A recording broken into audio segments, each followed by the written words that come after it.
مجھے آج بھی وہ دن یاد ہے جب میرا سامنا پہلی مرتبہ رئیس سے ہوا تھا۔ رئیس کوئی انسان نہیں بلکہ جن زادہ تھا۔ اس روز میں بہت پریشان تھی۔ گھر میں کوئی بھی نہیں تھا اور چھوٹی بہن کی طبیعت ایک دم سے بگڑ گئی تھی۔ وہ دمے کی مریض تھی۔ بھری دوپہر میں باہر نکلی کہ کوئی سواری دیکھ کر بہن کو ہسپتال لے جا سکوں، مگر دور دور تک سوائے سورج کی تیز روشنی کے کچھ بھی دکھائی نہیں دے رہا تھا۔ میں واپس آ گئی۔ بہن کی حالت تھی کہ خراب سے زیادہ خراب ہو رہی تھی۔ میں نے اسے سہارا دے کر اپنے ساتھ کھڑا کیا اور اللہ کا نام لے کر گھر سے باہر نکل آئی۔ اگر گھر بیٹھ کر انتظار کرتی تو اس کی جان کو بھی خطرہ ہو سکتا تھا۔ گھر سے باہر نکل کر ابھی تھوڑی دور تک ہی چلے تھے کہ ہم دونوں کو بری طرح سانس چڑھ گیا۔ دھوپ بھی جسم کو جلا رہی تھی۔ تھوڑا قریب ہی مجھے وہ برگد کا درخت دکھائی دیا جس کے متعلق عجیب و غریب قصے مشہور تھے۔ کوئی بھی شخص اس درخت کے نیچے نہیں رکتا تھا۔ میں نے جب سے ہوش سنبھالا تھا ہمیشہ یہی بات سنی تھی۔ صرف اتنا ہی نہیں، میں نے وہاں پر کبھی کسی کو کھڑے تک نہیں دیکھا۔ وہ درخت کاٹنے کی لوگوں نے بہت کوشش کی مگر اسے کوئی بھی نہیں کاٹ سکا تھا۔ 3-4 لوگوں نے کوشش کی تھی تو وہ جان سے گئے تھے۔ ایک آدمی تو ابھی تک فالج زدہ حالت میں زندہ تھا۔ میرا جسم ہانپ رہا تھا۔ منزہ کی حالت بھی نہیں سنبھل رہی تھی۔ دھوپ کی تلخی بھی عروج پر تھی۔ میں تمام مصلحتوں کو بالائے طاق رکھتے ہوئے اس برگد کے درخت کے نیچے جا کر اسی کے تنے سے ٹیک لگا کر بیٹھ گئی۔ میں نے منزہ کو بھی اپنے ساتھ بٹھا لیا۔ اب میں مسلسل یہی دعا کر رہی تھی کہ کاش کوئی سواری آ جائے، بھلے سے کوئی ریڑھی ہی یہاں سے گزر جائے۔ اتنی بری حالت میں منزہ کو پیدل ہسپتال لے کر جانا مجھے اب ناممکن لگ رہا تھا۔ ابھی میں یہی کچھ سوچ رہی تھی جب مجھے قریب ہی ایک تانگا آتا دکھائی دیا۔ اس تانگے کو دیکھ کر میں ایک دم خوش بھی ہوئی اور حیران بھی، کیونکہ تانگے اب تقریباً ختم ہو چکے تھے۔ مگر جو بھی تھا، فی الحال میں ان سب باتوں پر غور و فکر کر کے اپنا وقت برباد نہیں کر سکتی تھی۔ میرے قریب سے گزرتے ہوئے وہ تانگا بہت ہلکا ہو گیا مگر رکا نہیں، البتہ اس کی رفتار رکنے جیسی ہی تھی۔ میں نے آگے بڑھ کر اس تانگے والے سے کہا، بھائی مجھے ہسپتال جانا ہے، میری بہن کی حالت ٹھیک نہیں ہے، مجھے ہسپتال تک پہنچا دو۔ یہ سنتے ہی وہ فوراً رک گیا۔ میں نے منزہ کو تانگے پر بٹھایا اور وہ تانگا تیز رفتاری سے ہسپتال کے راستے پر بھاگنے لگا۔ اب ذرا پرسکون ہو کر میں نے کوچوان کا جائزہ لیا تو بڑی حیرت ہوئی۔ اس نے ایک دوپٹے سے اتنی گرمی میں بھی اپنا منہ چھپایا ہوا تھا، صرف اس کی سیاہ بھور سی آنکھیں دکھائی دے رہی تھیں۔ دیکھنے میں وہ کوئی عمر رسیدہ یا درمیانی عمر کا نہیں بلکہ نوجوان لڑکا لگ رہا تھا۔ مجھے ایسا لگا تھا کہ اگر میں اس کوچوان کو نہ بھی روکتی تو وہ میری مدد کے لیے ہی یہاں سے گزر رہا تھا، شاید وہ خود ہی رک جاتا۔ خیر جو بھی تھا، اللہ نے اتنی مشکل گھڑی میں میری مدد کا کیسا وسیلہ بنایا تھا۔ یہ بات سوچتے ہی تشکر کے آنسو میری آنکھوں سے روا ہو گئے اور میں اللہ کا شکر ادا کرنے لگی۔ ہسپتال وہاں سے کافی دور تھا مگر ہم بہت جلدی پہنچ گئے تھے۔ تانگے کے باوجود اتنی جلدی پہنچ جانا کافی حیران کن تھا، مگر ابھی میں اس حیرت بھرے واقعے پر غور کر کے منزہ کو مزید امتحان میں نہیں ڈالنا چاہتی تھی۔ ڈاکٹر کے پاس ہم پہنچے تو انہوں نے بتایا کہ اگر تھوڑی سی بھی دیر ہو جاتی تو مشکل تھا۔ خیر 1-آدھے گھنٹے میں ہم ڈاکٹر سے فارغ ہوئے تو مجھے اچانک یاد آیا کہ جلدی میں اس کوچوان کو میں نے پیسے نہیں دیے تھے۔ میں دل ہی دل میں اس کے باہر کھڑے ہونے کی دعا کرتی واپس آئی تو دیکھا سڑک کے کنارے کھڑا وہ ہسپتال کے دروازے کی طرف ہی دیکھ رہا تھا۔ اسے دیکھتے ہی مجھے ڈھیر ساری شرمندگی ہوئی کہ بیچارہ اپنی روزی کے لیے کب سے دھوپ میں کھڑا جل رہا ہے۔ میں اس کے پاس گئی اور سب سے پہلے معذرت کرتے ہوئے اس سے پیسے پوچھے کہ کتنے بنے۔ اس نے مجھے یوں دیکھا گویا میری ذہنی حالت پر شبہ ہو۔ میں نے دوبارہ سے پیسوں کی بابت پوچھا تو وہ کھنکھار کر بولا، ہم نے مدد کی ہے اور ہم مدد کا بدلہ پیسوں سے نہیں لیتے۔ آپ بیٹھے، ہم آپ کو واپس وہیں پر چھوڑ دیتے ہیں جہاں سے اٹھایا تھا۔ میں تو اس کوچوان کے منہ سے اتنی شستہ زبان سن کر حیرت کے اتھاہ سمندر میں غوطہ زن تھی۔ یہ سب بہت نیا تھا۔ ہمیشہ ڈرائیور یا کوچوان بہت خراب سے لہجے میں بات کرتے ہیں۔ اس کا نہ صرف لہجہ خوبصورت تھا بلکہ الفاظ بھی بہت پختہ تھے۔ ہم بیٹھیں ایسے تو آج کل کوئی پڑھا لکھا شخص بھی نہیں بولتا۔ میں ابھی تک اس کے بولنے کے سحر سے ہی نہیں نکلی تھی کہ منزہ تانگے پر بیٹھ گئی۔ میں بھی شرمندہ ہوتی وہاں جا کر بیٹھی تو تانگا چل پڑا۔ میں بار بار کنکھیوں سے اس کوچوان کو دیکھتی رہی جس کی صرف آنکھیں دکھائی دے رہی تھیں، اور وہ بڑی سنجیدگی سے تانگا چلاتا واپسی کے راستے پر گامزن تھا۔ اچانک سے میرے دل میں اسے جاننے کی خواہش پیدا ہوئی کہ آخر کون ہے یہ، اسے پہلے تو یہاں پر کبھی نہیں دیکھا، البتہ اس کا تانگا تک پہلے نہیں دیکھا، تو اچانک یہ کہاں سے آ گیا تھا، وہ بھی ہماری مدد کرنے؟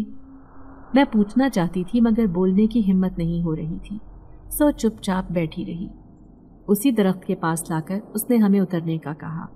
میں اور منزہ اتر گئیں تو اس سے پہلے کہ وہ وہاں سے جاتا میں نے پوچھا، آپ نے ہماری مدد کی ہے، چلیں ہمارے گھر، میں آپ کو اپنے ابا سے ملوانا چاہتی ہوں۔ وہ مجھے بڑی معنی خیز نگاہوں سے دیکھتے ہوئے بولا، ایسا مت کہیں، کیونکہ ایک مرتبہ ہم آپ کے گھر چلے گئے تو کہیں آپ ہی مشکل میں نہ پڑ جائیں۔ اتنا بول کر اس نے میرا اگلا جملہ بھی نہیں سنا اور تیز رفتاری سے اپنا تانگا وہاں سے دوڑاتا ہوا واپس لے گیا، جبکہ میں ابھی تک اس کی بات کا مطلب ہی سمجھنے میں ہلکان ہو رہی تھی۔ مجھے وہاں بے سود کھڑا دیکھ کر منزہ نے کہا، باجی گھر چلے، مجھ سے کھڑا نہیں ہوا جا رہا ہے۔ تب جا کر میں ہوش میں آئی۔ گھر واپس پہنچے تو اماں ابا دونوں ہی موجود تھے، بھائی بھی کمرے میں سو رہا تھا۔ ہم دونوں کو اچانک باہر سے آتے دیکھ کر وہ پریشانی سے بولے، کہاں گئی تھی تم دونوں؟ ہم تو ابھی ابھی پہنچے ہیں۔ پھر کسی نے بتایا کہ تم دونوں کو باہر جاتے دیکھا تھا بازار کی طرف، کچھ چاہیے تھا تو ہمیں بتا دیتے، ہم لے آتے۔ میں نے بیٹھ کر پہلے تو پانی پیا، پھر منزہ کو کمرے میں بھیج کر تحمل سے بتایا کہ اسے دمے کا شدید دورہ پڑ گیا تھا، سو ہسپتال لے کر گئی تھی۔ راستے میں کوئی سواری نہ ملی تو ایک تانگے والا کہیں سے اچانک آ کر نہ صرف ہمیں ہسپتال لے کر گیا بلکہ واپسی پر چھوڑ کر بھی گیا ہے۔ منزہ کی طبیعت کا سن کر وہ دونوں بوکھلا گئے۔ اماں اپنے منہ پر کپڑا رکھ کر رونے لگی۔ انہیں بس بات بات پر رونے کا بہانہ چاہیے ہوتا تھا، آنسو تو جیسے بس آنکھوں سے گرنے کو ہی بےتاب رہتے تھے۔ البتہ ابا نے منزہ کی رپورٹ وغیرہ کا مزید پوچھا، پھر میں اندر کمرے میں آ گئی۔ اماں ابا اور بھائی تینوں شہر میں کسی کے گھر شادی پر گئے ہوئے تھے۔ وہ 2 گھنٹے پہلے ہی نکلے تھے، پیچھے منزہ کی وجہ سے جلدی آئے، مگر اس کی طبیعت بگڑنے والی بگڑ چکی تھی۔ میں نے برقع اتارا اور پرسکون ہو کر بستر پر لیٹ گئی۔ جیسے ہی آنکھیں بند کی تو اپنا چہرہ چھپائے وہ کوچوان چھم سے میری آنکھوں کے پردے پر آن گرا۔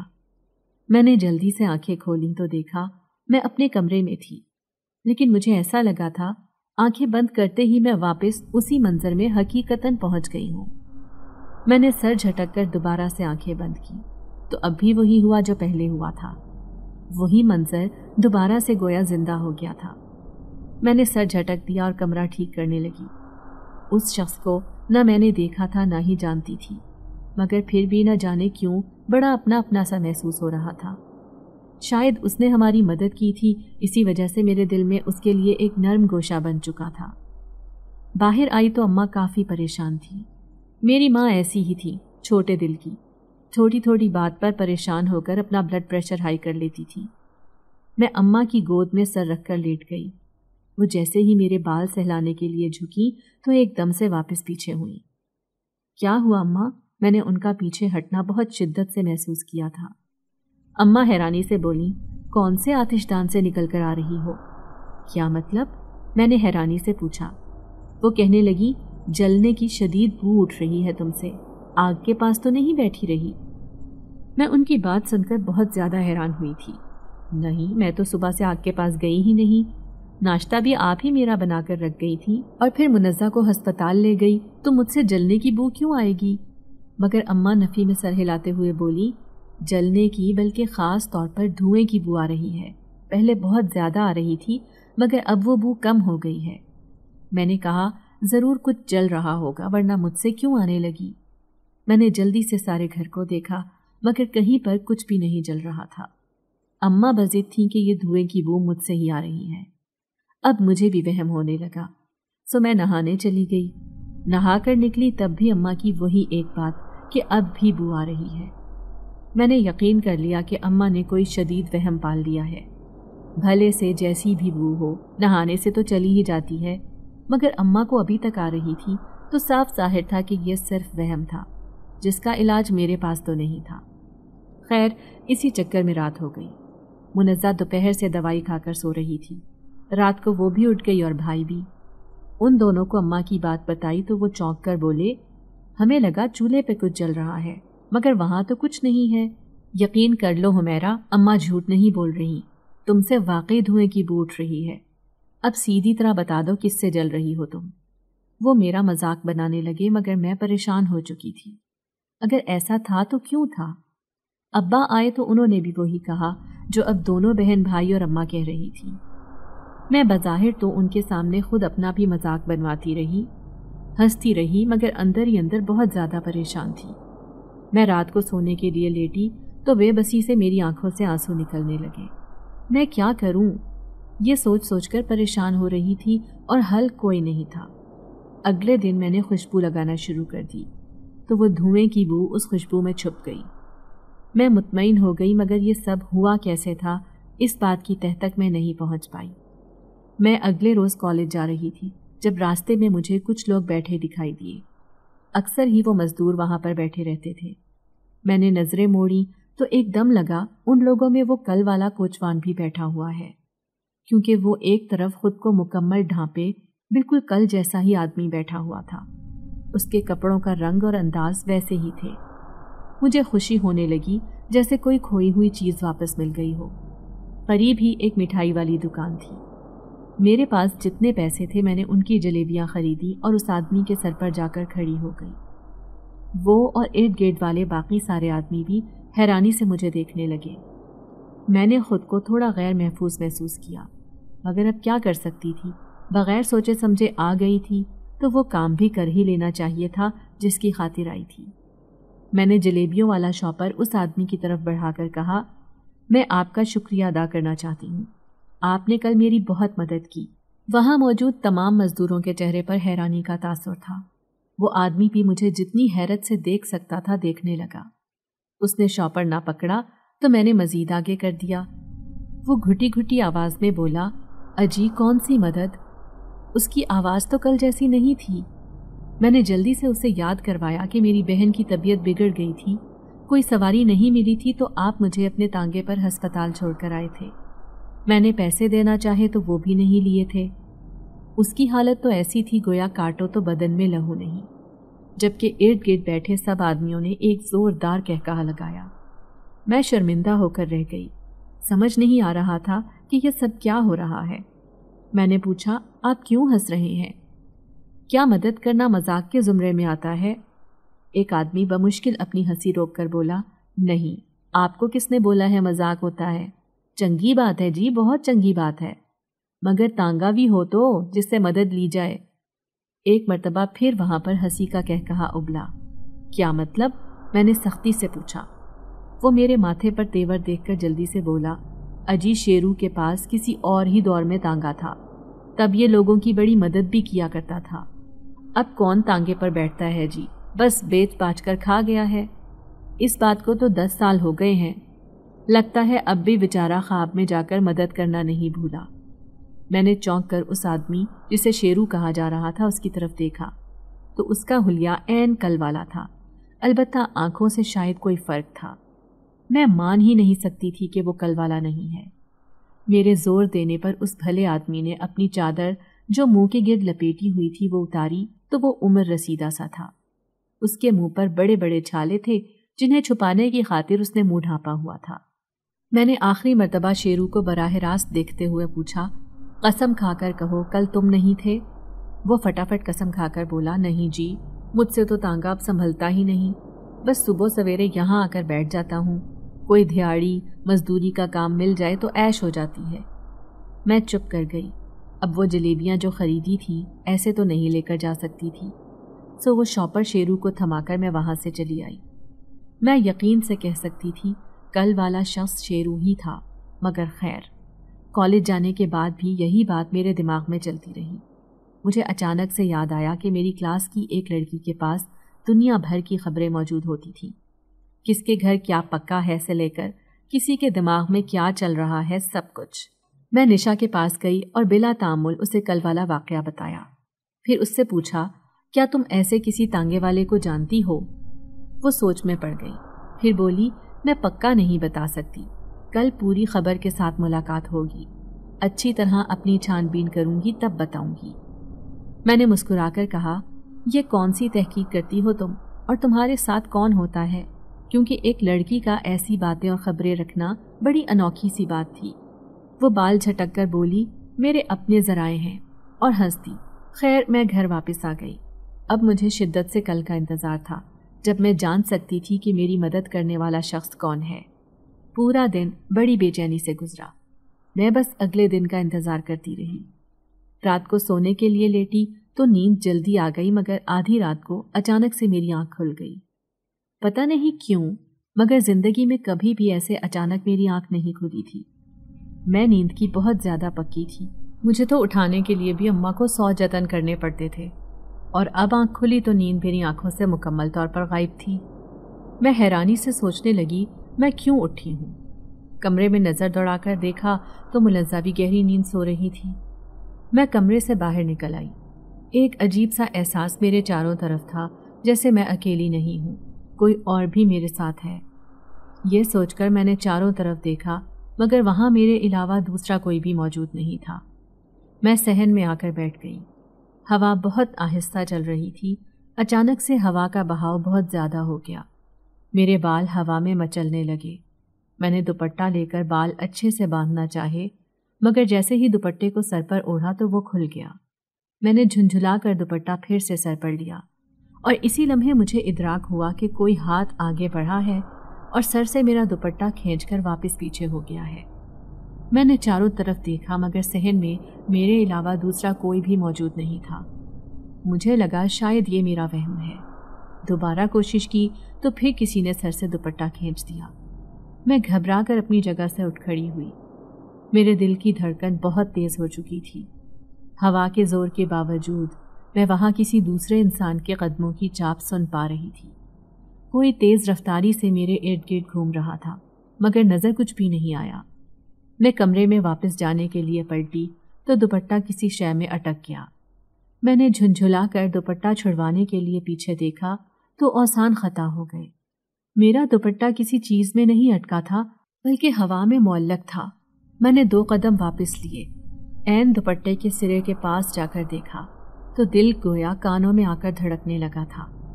وہاں پر کوئی ایسی چیز نہیں تھی جس میں وہ لگا ہوا تھا، البتہ ایسا لگ رہا تھا کوئی اندیکھی شے میرے دوپٹے کو تھام کر مجھے جانے سے روکنا چاہ رہی ہے۔ میں چیخ مار کر وہیں گر گئی۔ دوبارہ آنکھ کھلی تو میں اسی جگہ پر صحن میں پڑی ہوئی تھی، البتہ فجر کا وقت ہو رہا تھا، یعنی میں 1-2 گھنٹے بے ہوش رہی تھی۔ میں نے جلدی سے اپنے دوپٹے کو دیکھا تو وہ بھی میرے ساتھ ہی زمین پر پڑا ہوا تھا۔ میں اپنی سوچ میں ہی ڈگمگا رہی تھی۔ آیا جو رات کے وقت میں نے ہوا میں معلق اپنا دوپٹہ دیکھا وہ حقیقت تھا یا میرا وہم؟ مگر کچھ بھی صحیح سے یاد نہیں آ رہا تھا۔ میرا سر بس مسلسل گھوم رہا تھا۔ میں زمین کا سہارا لے کر اٹھی اور جیسے ہی کمرے تک آئی تو میرے بستر پر پھولوں کا گلدستہ پڑا ہوا تھا۔ یہ کون رکھ گیا ہے فجر کے وقت؟ میں نے قریب جا کر پھول سونگھے۔ اس کے بعد مجھے کچھ یاد نہیں۔ میں ویسے ہی بستر پر دراز ہو گئی۔ میری زندگی بہت عجیب سے دوراہے پر آ چکی تھی۔ تقریباً دوپہر کے وقت میری آنکھ کھلی۔ میں نے فٹافٹ ارد گرد اس گلدستے کو تلاشا، مگر وہاں پر کچھ بھی نہیں تھا۔ میں کمرے سے باہر آئی تو اماں مجھے دیکھ کر پریشانی سے بولی، کیسے گدے بیچ کر سو رہی تھی تم؟ میں نے تمہیں اٹھانے کی بتھیری کوشش کی، مگر تم ایسی نیند میں تھی کہ ڈھول بجانے پر بھی نہ اٹھتی۔ خیر طبیعت تو ٹھیک ہے نا تمہاری؟ میں نے اماں کی بات کو نظر انداز کیا اور پوچھا، اماں اندر کوئی پھولوں کا گلدستہ پڑا ہوا تھا کیا؟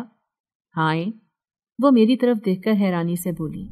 میں نے جلدی سے کہا، صبح فجر کے وقت میری چارپائی پر گلدستہ پڑا ہوا تھا، اب اٹھی ہوں تو وہاں کچھ بھی نہیں تھا۔ اماں نے ابھی میری بات کا جواب نہیں دیا تھا کہ باہر کا دروازہ کھلا اور منزہ گھر میں داخل ہوئی۔ اس کے ہاتھ میں وہی صبح والا پھولوں کا گلدستہ تھاما ہوا تھا۔ میں حیرانی سے بولی، یہ تمہارے پاس کہاں سے آیا ہے؟ وہ مسکرا کر بولی، تم اسی کی بات کر رہی تھی۔ میں نے اسبات میں سر ہلایا تو وہ اماں کو دیکھ کر بولی، دیکھیے اماں کتنا دل کا رشتہ ہے ہم دونوں کا۔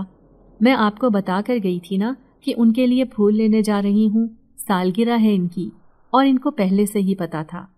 خیر، سالگرہ بہت بہت مبارک ہو، یہ آپ کا ہی ہے اور آپ کے لیے ہی لایا گیا ہے، خوش رہیں ہمیشہ۔ میں حیرانی سے اپنی بہن کو دیکھنے لگی، وہ کچھ بدلی بدلی لگ رہی تھی۔ میں نے تنک کر کہا، یہ تو صبح میری چارپائی پر پڑا ہوا تھا، پھر تم کہاں سے لائی ہو؟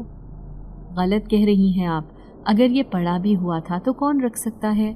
فجر کے وقت کون لائے گا؟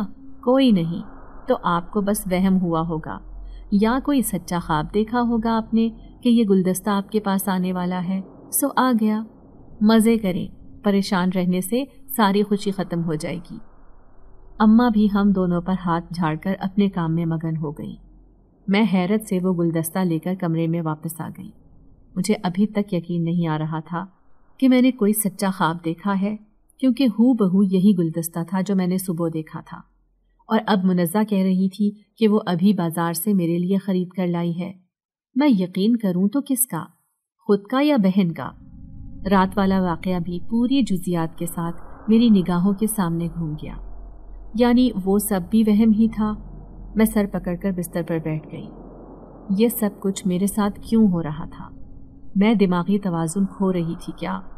منزہ بھی کمرے میں آ گئی اور بغیر کچھ کہے اس گلدستے کو ہاتھ میں تھام کر نرمی سے بولی، یہ آپ کے لیے ہی تھا، بنایا ہی آپ کے لیے گیا ہے۔ میں نے چونک کر منزہ کو دیکھا تو وہ کہیں دور کھوئی ہوئی لگ رہی تھی۔ میں نے حیرانی سے پوچھا، یہ کیسے بات کر رہی ہو تم؟ منزہ طبیعت تو ٹھیک ہے نا تمہاری؟ مجھے وہ پہلے ہی کچھ بدلی بدلی لگ رہی تھی، اب اس کا انداز اور الفاظ بہت مختلف تھے۔ میرے پوچھنے پر اس نے ایک انداز سے مجھے دیکھا اور گلدستہ میرے آگے کر کے بولی، اپنی خدمت میں ہماری جانب سے یہ چھوٹا سا تحفہ قبول کریں۔ میں نے گلدستہ نہیں پکڑا تو وہ آگے بڑھی اور میری گود میں رکھ کر کمرے سے باہر چلی گئی۔ میرا تو جسم کانپ کر رہ گیا، یہ اسے کیا ہو گیا تھا؟ کیا یہ ہوش و حواس میں تھی؟ مگر ایسا لگ تو نہیں رہا تھا کہ وہ اپنے آپ میں ہے۔ میں نے گلدستے کو دیکھا تو اس سے اٹھتی بھینی بھینی خوشبو مجھے مسحور کر رہی تھی۔ میں نے گود سے وہ گلدستہ جھٹک دیا جیسے وہ منحوس ہو، اور اس سے دور ہو کر بیٹھ گئی۔ کچھ دیر تو سر پکڑے بیٹھی رہی، پھر کمرے سے باہر نکلی تو اماں باہر کپڑوں پر کڑھائی کر رہی تھی۔ میں اماں کے پاس سیدھی گئی اور جا کر بغیر کسی تمہید کے پوچھا، اماں کیا میں بیمار ہوں؟ میری طبیعت تو ٹھیک لگ رہی ہے نا آپ کو؟ اماں نے مجھے یوں دیکھا جیسے انہیں میری ذہنی حالت پر شبہ ہو۔ کیا بات کر رہی ہو؟ خیریت تو ہے نا؟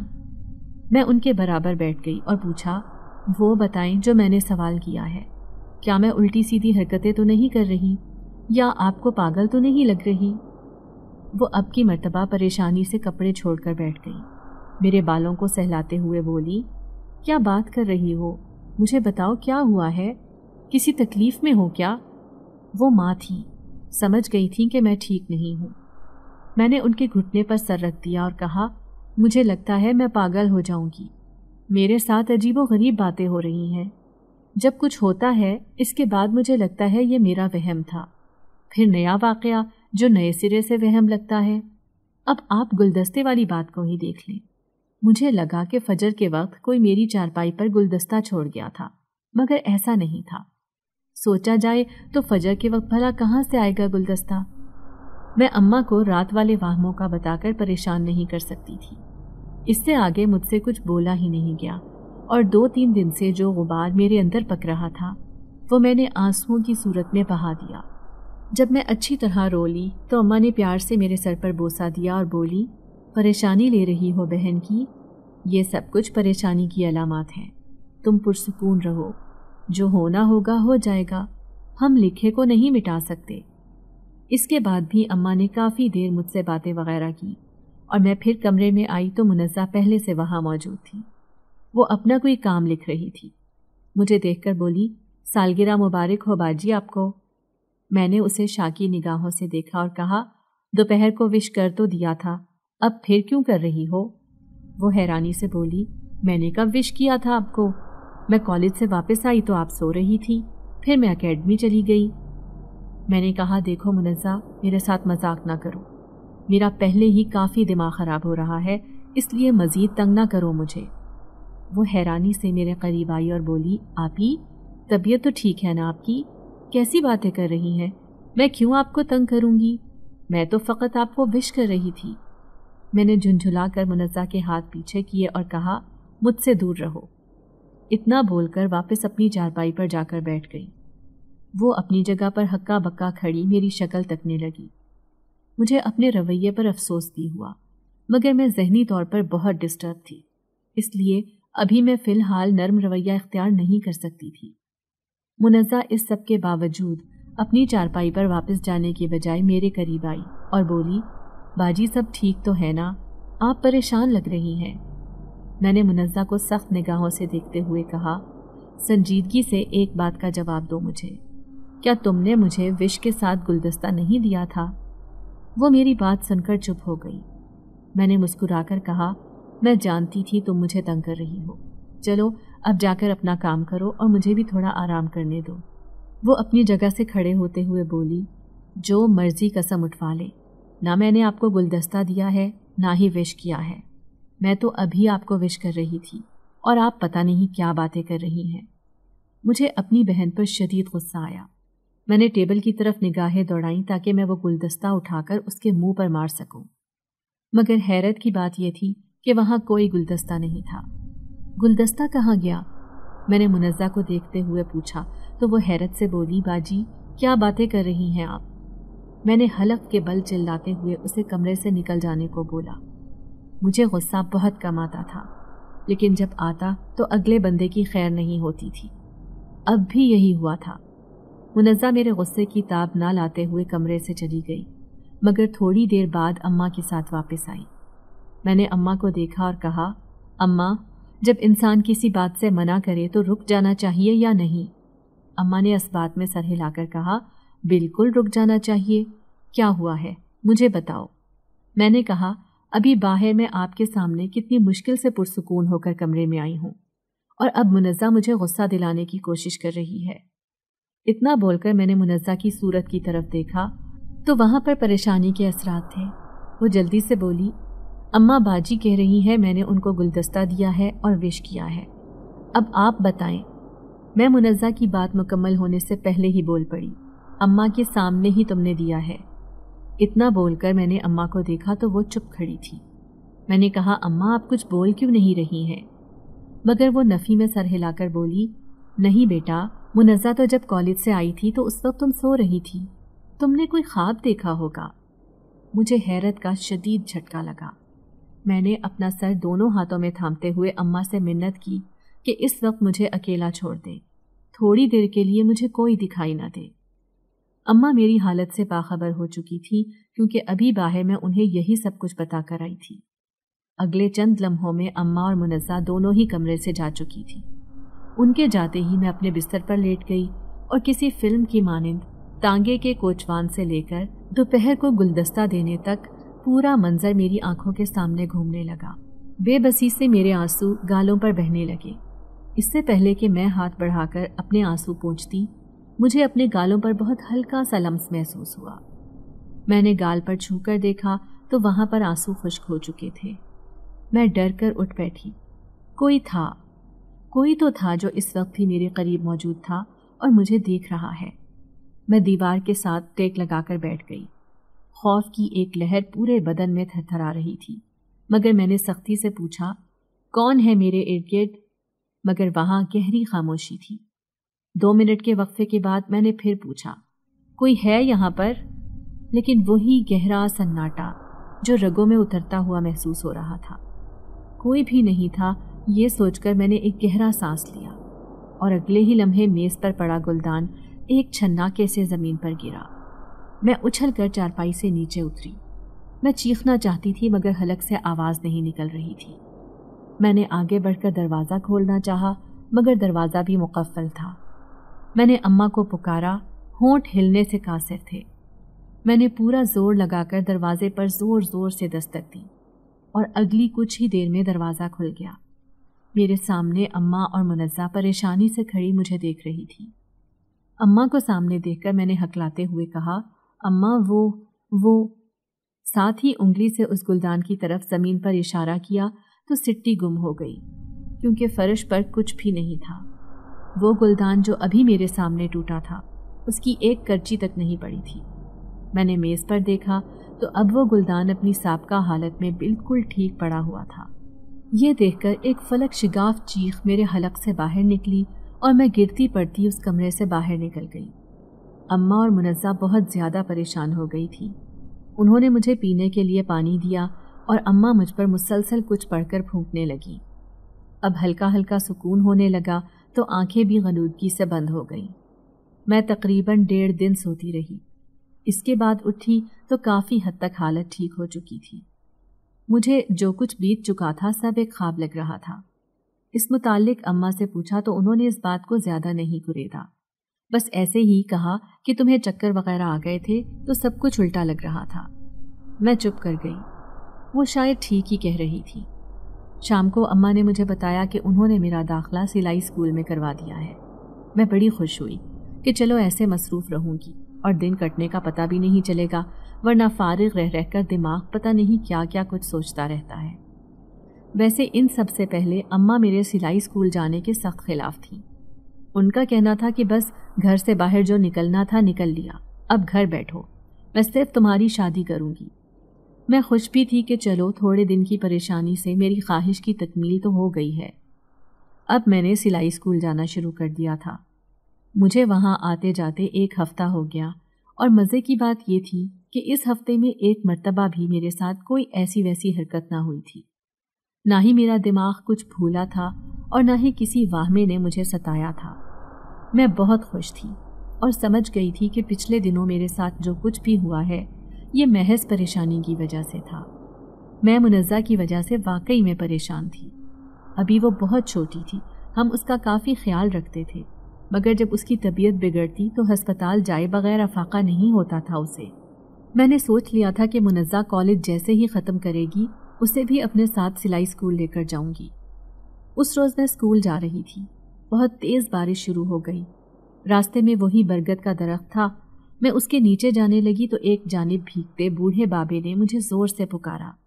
میں نے پلٹ کر اسے دیکھا تو وہ چھتری لیے میرے پاس آیا اور بولا، یہ لو بیٹی، یہ چھتری لے لو۔ میں نے اسے شکریہ کہا اور بولی، رہنے دے، میں ادھر درخت کے نیچے رک جاؤں گی، ابھی کچھ دیر میں بارش تھمی تو چلی جاؤں گی، آپ اسے رکھیں۔ بابے نے مجھے عجیب نگاہوں سے دیکھا اور بولا، کیا تم اس درخت کے نیچے کھڑی ہوگی؟ میں نے اس بات میں سر ہلایا اور کہا، کیوں نہیں رک سکتی؟ وہ چند لمحے خاموش رہے، پھر دھیرے سے بولے، جانتی ہو یہ درخت بھاری ہے؟ مجھے شدید تاؤ چڑھا۔ ایک تو بارش ہو رہی تھی، اوپر سے یہ بوڑھا شخص مجھے بیچ راستے میں روک کر کیا بول رہا تھا کہ اس درخت کے نیچے نہ کھڑی ہوں۔ بابا جی، میں اپنا اچھا برا خوب جانتی ہوں، شکریہ آپ کی مدد کا، میں نے تڑخ کر اسے جواب دیا۔ اگر اس روز میں یہاں نہ رکتی تو شاید آج بھی نہ رکتی، مگر پہلی مرتبہ رکنے پر کچھ نہیں ہوا تو دل میں بیٹھا ڈر بھی دم توڑ گیا تھا۔ سب کہتے تھے جو اس درخت کے نیچے رک گیا وہ نہیں بچتا، مگر میں تو بچ چکی تھی، تو ایسے عجیب و غریب توہمات پر غور کرنے سے بہتر تھا ان کا تصور ہی ختم کیا جائے۔ میں درخت کے نیچے کھڑی اس کی خوبصورتی کو دیکھنے لگی۔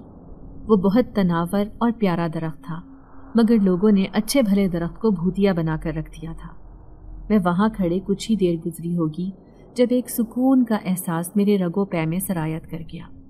وہ جگہ بہت اپنی اپنی سی محسوس ہوئی، بلکہ ایسے لگا جیسے یہاں اس جگہ سے میرا کوئی بہت مضبوط تعلق ہے۔ مگر کیا؟ اس سے پہلے کہ میں ان باتوں پر غور کرتی، بارش رک چکی تھی، سو میں تیز تیز قدم اٹھاتی اسکول کی طرف جانے لگی۔ راستے میں کافی کیچڑ تھا، مگر ایک جگہ پر میں چلتے چلتے رک گئی۔ میرے قدموں کے سامنے پھولوں کا ایک گلدستہ پڑا تھا۔ پھول ہلکے ہلکے مرجھائے ہوئے تھے، مگر ان سے بہت خوبصورت خوشبو اٹھ رہی تھی۔ اتنے پیارے پھولوں کو یوں کیچڑ میں خراب ہونے کے لیے نہیں چھوڑ سکتی تھی میں۔ جو ہی انہیں اٹھانے کے لیے نیچے جھکی تو میری آنکھیں کھلی کی کھلی رہ گئیں۔ میرے سامنے وہی پھولوں کا گلدستہ پڑا تھا جو میں نے پہلے اپنے کمرے میں دیکھا تھا، اس کے بعد منزہ نے مجھے تھمایا تھا۔ بھلے سے اب وہ سب باتیں حقیقت تھیں یا میرا وہم، مگر اس گلدستے میں اور ان سب میں کوئی فرق نہیں تھا۔ میرے ہاتھ کانپنے لگے۔ میں جو سمجھ رہی تھی سب کچھ ٹھیک ہو گیا ہے، ایک مرتبہ پھر سے خراب ہونے لگا تھا۔ اس گلدستے کو اٹھائے بغیر میں سیدھی ہو گئی۔ ٹھنڈے موسم کے باوجود میرے ماتھے پر پسینہ آ چکا تھا۔ میں نے دوبارہ نیچے دیکھنے کی زحمت ہی نہیں کی اور تقریباً بھاگتے ہوئے وہاں سے چلی گئی۔ جب اسکول پہنچی تو ہانپ رہی تھی۔ باقی سب لڑکیاں مجھے دیکھ کر ڈر گئی کہ کہیں زیادہ حالت نہ خراب ہو گئی ہو، مگر کچھ دیر بعد سب ٹھیک ہو چکا تھا۔ میں کپڑوں کی سلائی میں مگن ہو گئی اور یہ بات میرے ذہن سے مکمل طور پر نکل چکی تھی۔ کپڑے سیتے سیتے ایک جگہ سے دھاگا کاٹنا تھا، جبکہ میں دھاگے کی بجائے کپڑا ہی کاٹ بیٹھی تھی۔ ایک تو پہلے ہی اندر سے کافی گھبرائی ہوئی تھی، اوپر سے اتنا نقصان ہوا تو میرے حواس ہی معطل ہو گئے اور میں وہیں میز پر سر رکھ کر بیٹھ گئی۔ سمجھ نہیں آ رہا تھا کہ کیا کروں۔ بالآخر میں وہاں سے اٹھی اور فیصلہ کن قدموں سے چلتی ہوئی اپنی سپروائزر کے پاس آئی۔ سوٹ مکمل سل چکا تھا مگر صرف کٹ کی وجہ سے پورا خراب ہو گیا تھا۔ میں نے سپروائزر کو بلایا اور سوٹ انہیں تھما کر اس سے پہلے کٹنے کا بتاتی انہوں نے قمیض کھول کر دیکھتے ساتھ ہی مجھے داد دینا شروع کر دی اور بولی، جتنا اچھا اور جلدی کام تم سیکھ رہی ہو اتنا کوئی نہیں کر رہا۔ میں جو ابھی ان سے معذرت کرنے والی تھی ہکا بکا رہ گئی۔ وہ قمیض تو بالکل ٹھیک تھی، اس میں کوئی کٹ بھی نہیں تھا۔ میں نے سپروائزر کے ہاتھوں سے وہ قمیض کھینچ کر دیکھا تو وہ ایک دم ٹھیک تھی، اس میں کٹ تو کیا ہلکا سا دھاگا بھی نہیں کٹا ہوا تھا۔ سپروائزر میرے اس اچانک عمل پر چپ کر گئی۔ میں جو ان سے معذرت کرنے والی تھی وہ شرٹ ہاتھوں میں زور سے بھینچے میں واپس اپنی میز پر آ گئی۔ اب بھی مجھے یقین نہیں آ رہا تھا کہ وہ شرٹ بالکل ٹھیک تھی۔ میں نے 100 مرتبہ تقریباً اسے اچھی طرح دیکھ لیا تھا مگر وہ بالکل صحیح تھی۔ مجھے اچھے سے یاد تھا اتنا بڑا سا کٹ لگا تھا، پھر اب وہ کہاں گیا؟ میرا دماغ سائیں سائیں کرنے لگا تو شارٹ لیو لے کر میں سلائی اسکول سے نکل آئی۔ گھر جانے کا دل بھی نہیں کر رہا تھا۔ سر میں ہلکی ہلکی درد شروع ہو گئی تھی، اوپر سے ہلکی ہلکی بوندا باندھی بھی ہونے لگی۔ تو قریب ہی ایک ہوٹل تھا، میں وہاں چائے پینے کے لیے چلی گئی۔ کبھی بھی ایسے اکیلے باہر ہوٹل پر چائے تو نہیں پی، مگر اس وقت چائے کی شدید طلب ہو رہی تھی۔ دکاندار کو چائے کا بول کر میں اندر ایک کیبن میں جا کر بیٹھ گئی۔ اس وقت میں صرف پرسکون ہو کر تھوڑا لطف اندوز ہونا چاہتی تھی۔ خیر چند منٹ بعد چائے آئی۔ جو ہی میں نے چائے پینے کے لیے اپنا نقاب ہٹایا، اس کیبن کا پردہ پیچھے ہوا اور میرے سامنے ایک اونچا لمبا نوجوان آ کھڑا ہوا۔ اسے شاید امید نہیں تھی کہ کیبن کے اندر کوئی لڑکی ہوگی، مگر اب جب مجھے وہاں بیٹھے دیکھ لیا تو اس نے واپس جانے کی بجائے ڈھٹائی سے وہیں کھڑے رہنا زیادہ موزوں سمجھا۔ نقاب میں اپنا ٹھیک کر چکی تھی، انتظار کرنے لگی کہ کب وہ وہاں سے جائے گا، مگر پہلے تو وہ کھڑا رہا تھا، اس کے بعد میرے عین مقابل کرسی کھینچ کر بیٹھ گیا۔ میری برداشت کی حد ختم ہو چکی تھی۔ میں نے ویسے ہی انچھوئی چائے چھوڑی اور اٹھ کر کیبن سے باہر نکل آئی۔ ہوٹل والے کو بل تھما کر میں گھر کی جانب رواں ہو گئی۔ میرے دل سے اس آدمی کے لیے گالیاں نکل رہی تھیں۔ پتہ نہیں لڑکی کیسی صورتحال میں ہو، پھر بھی اسے تنگ کرنے سے باز نہیں آنا۔ تھوڑی دیر بعد میری کڑھن کم ہوئی تو اپنے پیچھے ہلکی سی آہٹ محسوس ہوئی۔ پلٹ کر دیکھا تو میرے پیچھے وہی کیبن والا لڑکا تھا۔ اسے دیکھ کر میں لمحے بھر کے لیے رکی، پھر تیز تیز قدم اٹھاتی گھر کی طرف تقریباً بھاگنے لگی۔ بار بار دل میں یہی بات آ رہی تھی کہ میری زندگی اچانک سے اتنی مشکل کیوں بن جاتی ہے۔ ابھی میں پہلے سوال کو حل نہیں کر پاتی کہ ایک نیا سوال نامہ سامنے موجود ہوتا ہے۔ میری تیز رفتاری دیکھ کر اس لڑکے نے بھی جلدی جلدی میرے پیچھے چلنا شروع کر دیا۔ نسبتاً ایک سنسان سے علاقے میں پہنچ کر وہ اچانک میرے سامنے آ گیا اور میرا راستہ روک دیا۔ میں گھبرا کر ایک سائڈ سے نکلنے لگی تو اس نے زور سے میری کلائی تھام لی۔ میں نے ارد گرد دیکھا تو وہاں بندہ تھا نہ بندے کی ذات۔ اوپر سے بارش کا موسم تھا تو ہر کوئی اپنے گھر میں دبکا بیٹھا تھا۔ میں نے سخت لہجہ بناتے ہوئے کہا، کیا تکلیف ہے؟ ہاتھ چھوڑو میرا۔ مگر وہ شخص گھبرائے بغیر بڑی خباثت سے مسکرا کر مجھے دیکھ رہا تھا۔ اپنی بات کا اثر ہوتے نہ دیکھ کر میں نے ایک مرتبہ پھر سے کہا، ہاتھ چھوڑو میرا ورنہ شور مچا کر سب کو اکٹھا کر لوں گی۔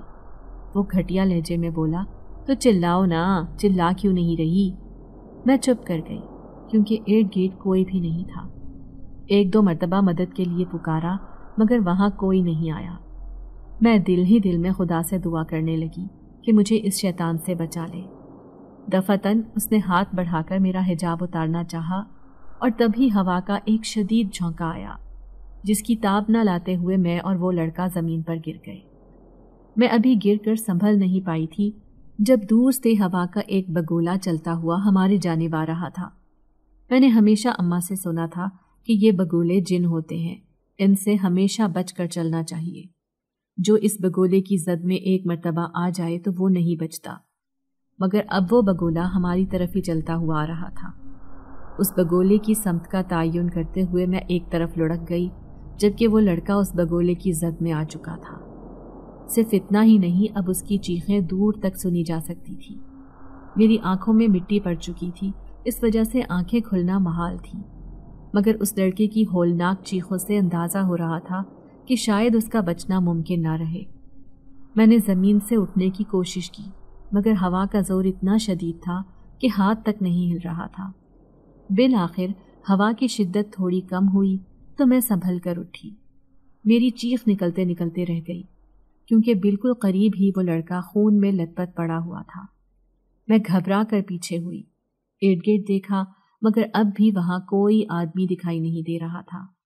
میں اس کی مدد کرنا چاہتی تھی، مگر اس شخص نے میرے ساتھ بھلائی نہیں کی تھی تو میں کیوں بھلائی کرتی؟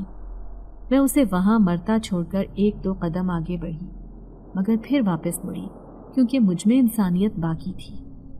اس سے پہلے کہ میں اس کے بالکل قریب جاتی، وہی بگولا پتہ نہیں کہاں سے میرے عین قریب آ کر رک گیا۔ میں بھی اپنی جگہ پر منجمد ہو گئی۔ وہ بگولا اچانک سے رک گیا۔ اب میرے سامنے ایک انتہائی خوبصورت نوجوان کھڑا تھا۔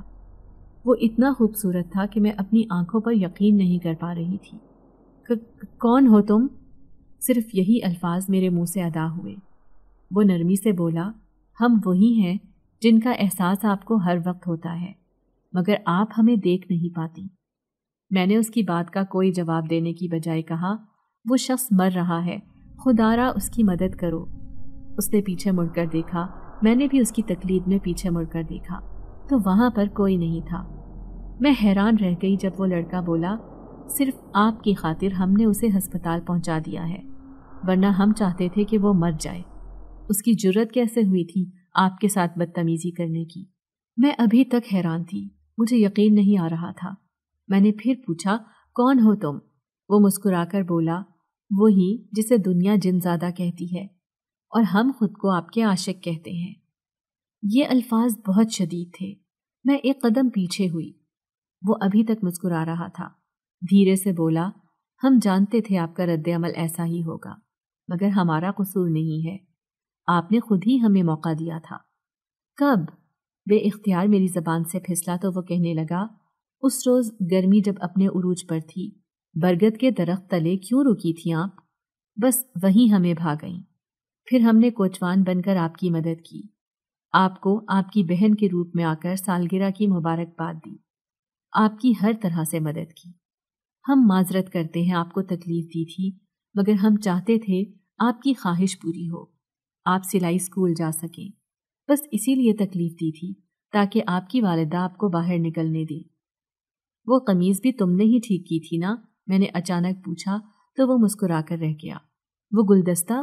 اگلا سوال ابھی مکمل بھی نہیں کر پائی تھی کہ اچانک سے اس نے وہی گلدستہ میرے سامنے کرتے ہوئے کہا، لیں، اب تو قبول کر لیں گی نا؟ میں بجائے وہ گلدستہ قبول کرنے کے وہاں سے تیز تیز بھاگنے لگی، جب پیچھے سے میرے کانوں میں آواز گونجی، آئندہ برگد کے قریب سے بھی گزرنے کی کوشش مت کیجیے گا، ورنہ ہمارے ضبط کا بندھن ٹوٹ جائے گا۔ وہ دن اور آج کا دن میں کبھی اس برگد کے درخت کے قریب سے بھی نہیں گزری۔